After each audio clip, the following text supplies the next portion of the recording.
बातमी रायगडमधून आहे। रायगड जिल्ह्यामध्ये भाजप आणि शिवसेनेमध्ये पुन्हा एकदा जुंपलेली आहे। अलिबाग नगराध्यक्ष जागेवरून दावे प्रतिदावे केले जात आहेत।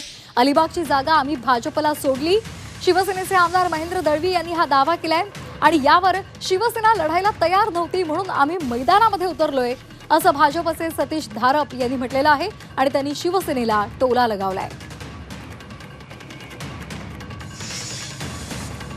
अलिबागची परिस्थिती वेगळी आहे। आम्ही युती धर्म पाळूनच पुढे चाललोय। अलिबागमध्ये युतीच्या माध्यमातून ती सीट बीजेपीला आपण सोडली आहे। जशी मुरुड आमची सत्ता या ठिकाणी होती, त्यामुळे मुरुडच्या नगराशी आम्ही घेतलेले आहे। त्यामुळे अशाच पद्धती युती राहिलेली आहे। जे बोलतो ते सत्य आहे। मी दुसऱ्याचं क्रॉस उत्तर देणार नाही। मी 100% सांगतो ते लढायला तयार नव्हते, त्यामुळे आम्ही लढलो।